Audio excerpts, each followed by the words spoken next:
This was my opening experience playing Elden Ring. I come out to the forested land of West Limgrave. In the distance, I spot a domineering castle.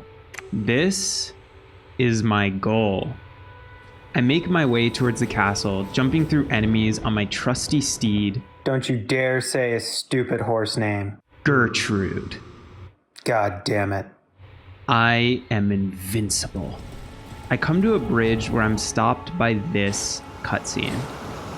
Foul tarnished. My game's in Spanish because I'm learning it for fun, so lo siento. In search of the Elden Ring. Emboldened by the flame of ambition.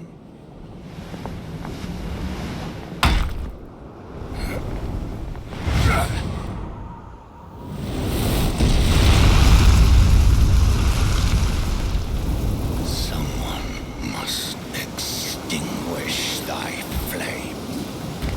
Let it be Margit the Fell. It is here I'm faced with my first real foe of the game, Margit.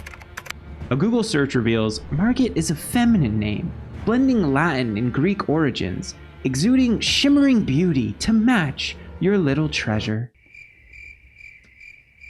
Yeah, he doesn't seem so bad. His name rhymes with Marmite. It looks like the last time he had a shower, Triceratops roamed the earth. I find myself grateful he only has one eye, because otherwise he'd be able to look at that with two. Okay, I'm done roasting him. His hair could be used for a floor mop. So, feeling confident, I begin to walk up and... a simple fluke. His ugliness distracted me. Now this is really getting... Okay. This might take longer than I thought, but it's okay. I'm sure the other bosses aren't this hard. Future Aiden here. I was right. They aren't that hard. They're so much worse. Over the next few days, I died. Over and over and over again. Over 50 times. I went through every emotion of the human experience. I felt confused, then annoyed, then angry, then apathetic, and finally, well, I guess you'll have to watch to the end of the video to find out. The entire time, I found myself asking one question. Why? Why am I doing this to myself? Perhaps it would be better to say, why are we doing this to ourselves? Why do we die infinitely, but keep going anyways? You see, Elden Ring is just one game. One game among the myriad of games released by From Software, all of which are notorious for being insanely, disgustingly difficult. As Thick Pointy Pope so eloquently put it on Urban Dictionary when I searched up Dark Souls, you don't need sex because it fucks you every day. And yet, lots of people seem to like it, or at least lots of people hate themselves, considering Elden Ring alone has sold more than 20 million copies worldwide. That means if each Elden Ring player was a Teddy peanut butter jar, you could fill 10 football stadiums full of them. Yes, I like peanut butter. The more I played Elden Ring, the more interested I got in answering this question. So I went on YouTube to search it up, expecting to find nothing on the topic. I mean, it's just a game, right? Oh my god. I found video after video after video of people's stories talking about how Souls games had helped them navigate through depression, romantic struggles, financial hardship, and more. And I can genuinely say that the Souls series not only changed my life for the better, it saved my life. It saved me from going in a bad direction. It helped my depression. There was just no part of me that thought I had wasted any time playing Dark Souls like maybe I had. playing other video games, of just being mindless distractions from what I had going on or whatever. But Dark Souls, it felt like a religious experience. I would say that the revelation that occurred after my last suicide attempt regarding my views on life and death were enforced by the way Dark Souls tackles the very same ideas. Dark Souls came into my life just at the right time, and I would argue minimized the very prevalent risk of relapse that comes from a traumatic experience such as suicide. The message was clear. Souls games were helping people navigate their real life struggles. But I still hadn't answered my original question. Why? The question burned in the back of my mind like the last slice of pizza waiting to be taken. I felt if I answered this question, I would not only understand Souls games more, but perhaps we, and I mean you and I, could get the same feeling in our own lives. And if you're saying, but Aiden, if there's so many other videos on this topic, why would you make another one? I guess I'll just have to make it more entertaining.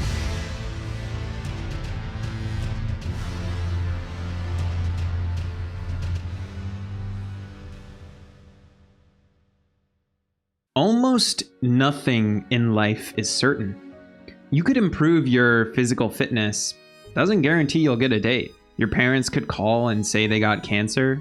You get hit by a car watching this video. I'm really scaring you now, aren't I? As a content creator, this lack of control is one of the things I struggle with every day. I wish I could say that after 4 years of creating content, I've cracked the code, but I'd be lying.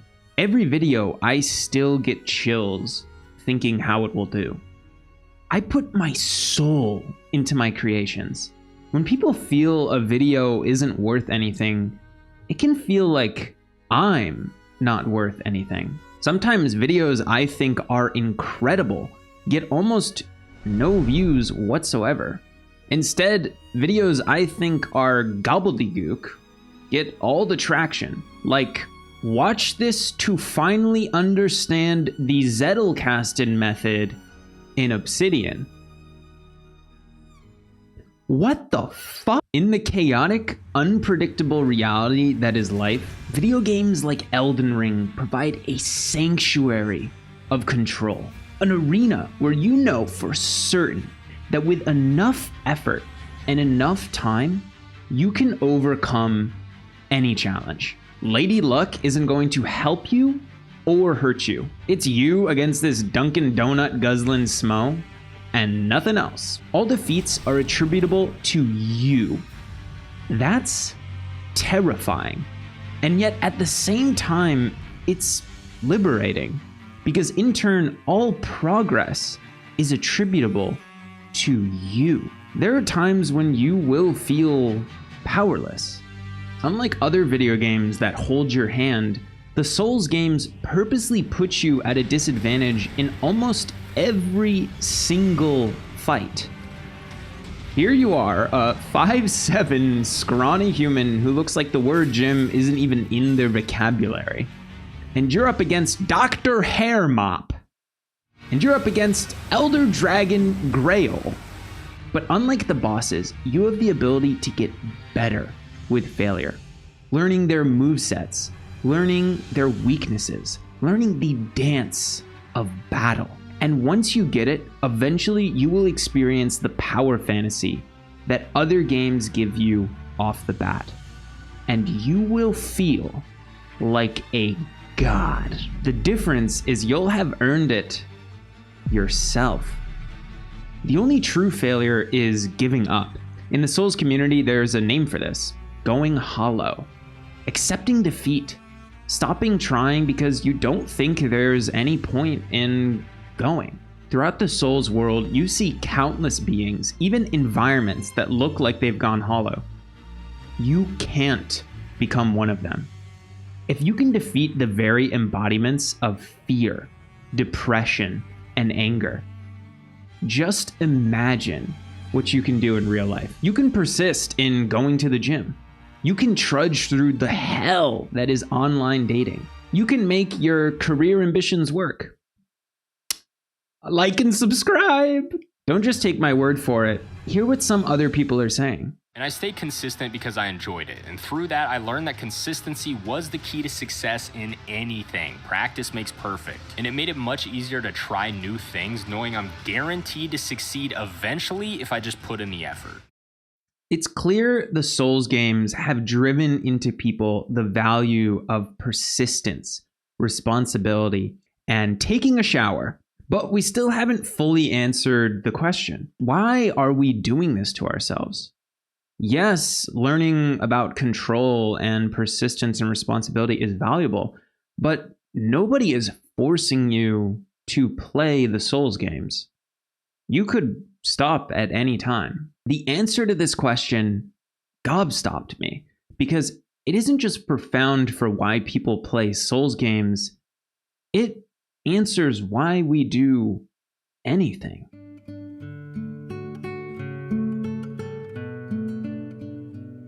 Why do you do anything? No, seriously. Why do you get up in the morning? Why do you go to work? Why do you play Elden Ring? The obvious answer is motivation. And you'd be right.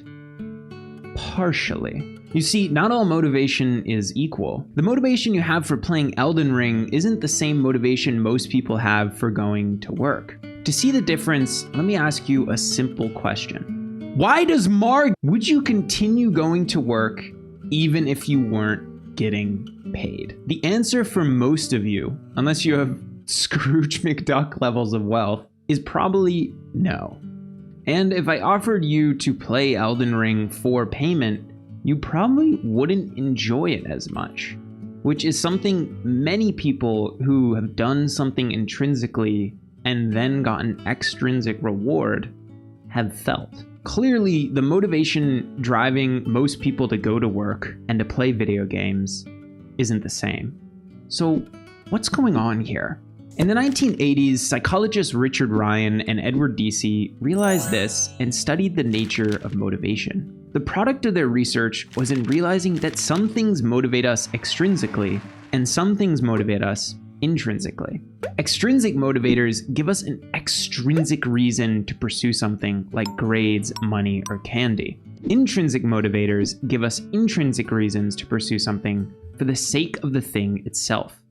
The things that build intrinsic motivation were combined by Deci and Ryan into self-determination theory. The theory suggests that people have natural tendencies to seek out challenges and needs that lead to growth and fulfillment, such as autonomy, competence, and relatedness. According to SDT, fulfilling these things is the core in what builds intrinsic motivation. Let's go through each of these, because by understanding how Elden Ring fulfills these itches, we can not only answer why we play it, but understand how to build more intrinsic motivation for things in our everyday lives.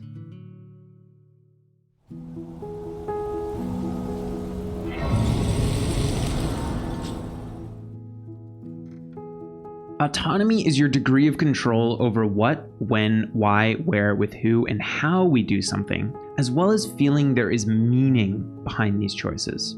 Most people don't enjoy being told exactly what to do. Many of us have bad memories of our school days being parroted information at and studying for tests and exams. Sure, some of us learn to play the school game to a T, but a little aspect of our soul is destroyed in the process. At Cornell, I constantly come across students who talk about their classes not in terms of enjoyment or fun in the learning, but in terms of how many coffees they had to guzzle at 3 a.m. in the cocktail lounge to pass the exam they crammed for the night before, which has definitely never been me. In Elden Ring, you have a refreshing degree of autonomy. Upon starting the game, you can pick any number of 10 classes, ranging from knight to samurai to wretch. Each of these characters brings with them different playstyles, different strengths, and different weaknesses. Upon entering the lands between, you're given a dizzying amount of choice over where to go. To the castle in the distance, to that big-ass glowing tree thing, or back into the tutorial area. It's scary out there. Nobody is forcing you to play Elden Ring. You can literally stop at any time. But like most people, you don't.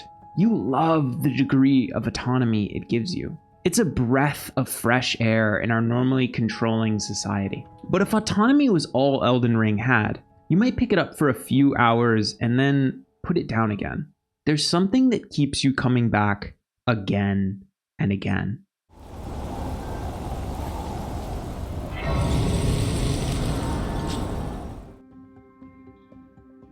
It's easy to think competence would mean being good at something.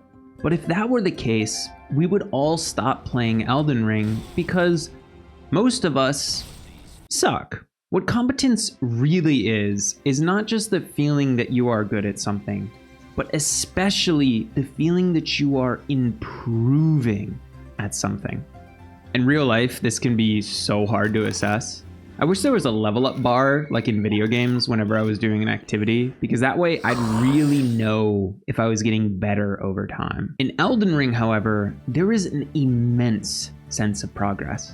As you progress through the game, you not only unlock more parts of the world, you level up your character, gain new weapons, tools, and abilities, and also get the satisfaction of being able to beat harder and harder bosses. Sure, there might be some instances where you get stuck, but you know that with enough time and effort, you can overcome any challenge the game puts at you. Alongside this feeling of progress is an intense presence. In Elden Ring, you literally have to be present. If you don't, you die. This opens you up to one of the most magical states of human existence. Honeypot. The flow state. First studied by Mihai Csikszentmihalyi?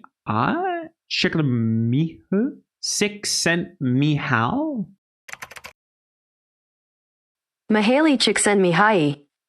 Mihaly Csikszentmihalyi. In his book, Flow, The Psychology of Optimal Experience, he defines the flow state as a state in which all other worldly matters seem to dissipate as you become completely immersed in the present activity. According to studies from the book, flow is one of the most optimal experiences people report having in their life. After a flow experience, people report feeling happier for hours on end. We can experience flow doing almost any activity, from writing to climbing to dancing. And we can experience it in Elden Ring. It's flow that keeps us entranced in the game while dying infinitely for hours upon hours. This begs the question, how do we get into it? According to Mihai, we need to engage in activity with clear goals, rules, feedback, presence, and a balance between our challenge and skill. Sounds almost exactly like the definition of a game. In this way, any activity can be made into a flow experience as long as you ask the question, how can I make this into a game? By providing us with a feeling of progress and enabling us to get into flow, Elden Ring can make us feel supremely competent. But without the last aspect of intrinsic motivation, we wouldn't be able to bring Elden Ring into the most important realm of human existence, the social realm. It's the last part of self-determination theory that brings intrinsic motivation full circle.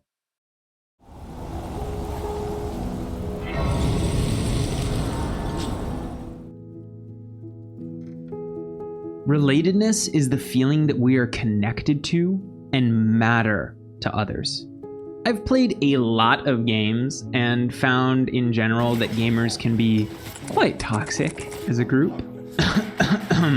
The Souls games, ironically, has one of the kindest, most warm-hearted communities I've come across. Yes, even above games like Animal Crossing.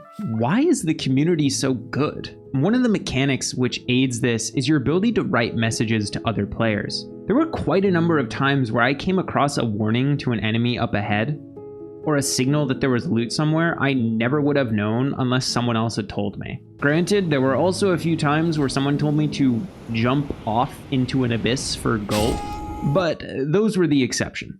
On top of this, you can see how other people died through checking out their after-death blood trails, potentially warning you of danger. Other times, they're just interesting. But the greatest mechanic that aids the sense of community is your ability to summon other players into your world to help you fight bosses. There were numerous times my first time playing Dark Souls 3 where I got stuck, most notably on the Nameless King. I spent hours trying to kill this man, dying dozens if not hundreds of times. Finally, I summoned a fellow player who was waiting for their friend to join between rounds, and they helped me defeat the boss first try. This person had already beat the boss. They had nothing to gain from killing them. All they wanted to do was help a fellow player, and this makes me want to help others in return. Ember says it well in his video talking about community in Elden Ring. Think about how many people are willing to meet for coffee and offer career or love advice to a younger person just because someone did the same for them. The entire entertainment industry, most industries really, are built around connections, and the reason they help you is because someone once helped them. And in turn, you help someone else when your time comes. The last thing I think that supports community is everyone is playing on the same difficulty level. In contrast to other games like Skyrim or The Witcher 3, you can't change your difficulty. It's the same for everyone. This gives everyone a shared sense of struggle. You know that the same boss you defeated is the one that other people defeated as well. When you die for the 30th time to Ishin in Sekiro, you know that you can beat him with enough effort because other people in the community also did. This creates a sense of community like nothing I've seen in any other game. The combination of autonomy, competence, and relatedness gives Elden Ring players a sense of intrinsic motivation that I have not seen in many other places. In a world where it can feel like extrinsic motivators try and make us do everything, this is liberating. We play Elden Ring because we want to. We play on our own terms. We progress in a way that we don't often see in real life. And we relate to other players the whole way through. Before we wrap up the video, I know what you're all thinking. What happened to Dr. Mayonnaise? Did you ever beat him? Well, I'm glad you asked.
On the outside, Elden Ring can seem like a bizarre game. Why would people put themselves through the literal hell that is the lands between, die infinitely, and yet keep going nonetheless? But when you look closer, you start to see the underlying motivations behind Elden Ring. Elden Ring imbues players with a sanctuary of control in a chaotic world. It teaches them the value of persistence. It builds intrinsic motivation in a world beset with extrinsic motivators. It can help you overcome depression. So if you have been eyeing the game from afar, I highly encourage you to pick it up. And if you've already been playing, keep on fighting that fight. Keep on working to make your dreams come true in real life. Keep on being there for your friends and family. And don't you dare go hollow.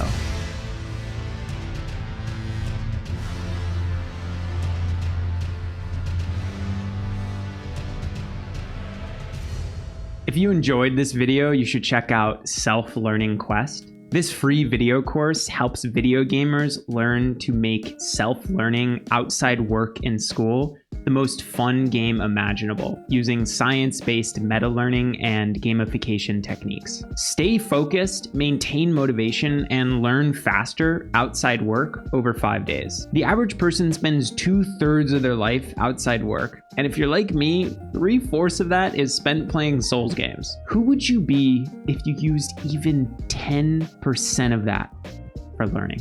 If that sounds enticing, you can find it in the description below. As always, have a fantastic rest of your day, eat some peanut butter, and bye-bye.